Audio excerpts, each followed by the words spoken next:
set lions and tigers doing the circus. And for his grand finale, he gets his bravest little cat to jump right through a ring of fire. It is quite a sight to see, and on our return trip, I'll tell you guys a little bit more about the sunset celebration. And the next pier that we are passing by is an old naval pier known as Pier A. It's currently the home of the Westin Resort and Marina, but back in the 1800s, the Navy operated Pier A as a coaling wharf. Perhaps the most famous ship to ever take on a load of coal here was the battleship Maine. It was the Maine's last load of coal, as from here she steamed into Havana, Cuba, and while at harbor mysteriously exploded. And while no group or organization ever took credit for the explosion, it is said to have been the catalyst for the Spanish-American War. Now looking a little up in front of the boat and still off to that left-hand side, you're seeing this large open basin of water. And that was at one point in time the home of 2 squadrons of diesel-electric submarines, as well as their larger, deeper drafted support vessels. Now before the Navy could bring the subs into Key West, they had to call on the Army Corps of Engineers to dredge the area out, as the Florida Keys are surrounded by some extremely shallow water. In fact, to give you a good example, the water we're in right now, its natural depth was only about 18 to 20 feet. Now, of course, that didn't work for the Navy. They needed something like 35 to 40 feet deep, so they dredged that 7-mile channel in and the harbor itself.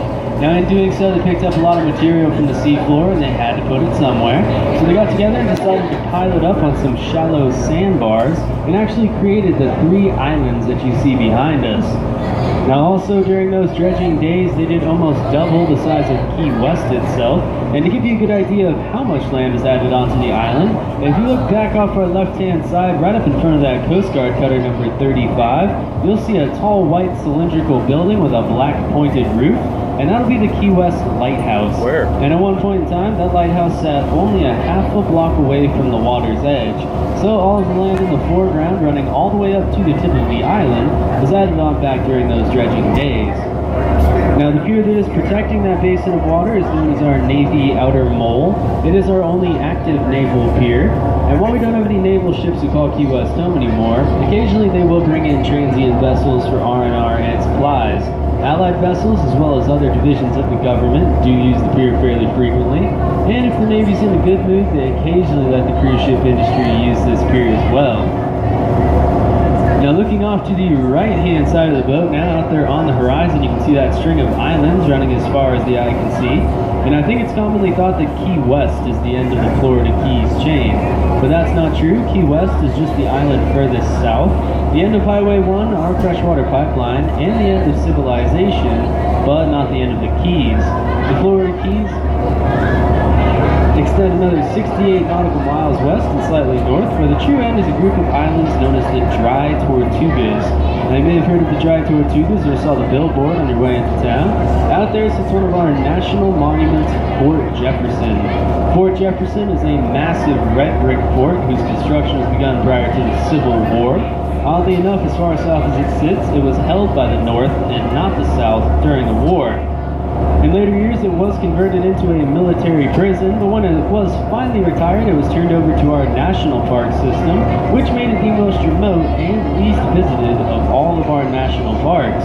Now, if you would like to go and visit the Dry Tortugas, and I highly recommend that you do while you're down here, it is very easy to do. There's a ferry service that leaves Key West daily. It departs at about 8 o'clock in the morning, brings you back at around 6 o'clock at night. So it does take a full day to get out there and back, but well worth the trip. Now, if you don't have that kind of time and you would like to see another Civil War era fort, you can do that right here in Key West. Once again, off to our left-hand side, the one-level brick structure that you're seeing is the remains of Fort Zachary Taylor. It's part of our state park system, and every day at 12 o'clock you can take a guided tour throughout the fort. You can take self-guided tours all throughout the day. In fact, if you do visit the fort, I would recommend making it an all-day affair. As you'll see in just a moment, the fort hosts one of Key West's nicest swimming beaches. And what makes it so nice is that you only have to go a few yards offshore, and the water will drop off deep enough to where you can do some really great swimming and snorkeling. There's also a few rock jetties just offshore that attract some of the tropical fish you'll be seeing out on the reef line later on today. Now underneath those Australian pine trees, it is typically about 10 degrees cooler than it is out here on these hot Key West days, which makes it a great place to go and have a picnic or to use some of the grills they have set up there. They do have a small concession area as well where you can get snacks and light refreshments, as well as restrooms and freshwater showers. So all in all, again, an excellent place to spend a day here in Key West. Now speaking of Key West, just a moment ago we left the southwest tip of Key West, and at that time we actually changed bodies of water. As the Florida Keys separate two great bodies of water, everything that we left behind us is the Gulf of Mexico, and all of the water out in front of us is the Atlantic Ocean. So from this point, we do have about 30 more minutes before we get out to the barrier reef, so sit back, relax, enjoy the ride out. On the way out, I would recommend scanning the surface of the water, as it's possible to spot bottlenose dolphins, sea turtles, sea birds, and occasionally even get a ray that will break the surface of the water. Now if we see anything like that, we will certainly make some noise and let you guys know, and we'll slow the boat down so everyone can get a really nice look at it.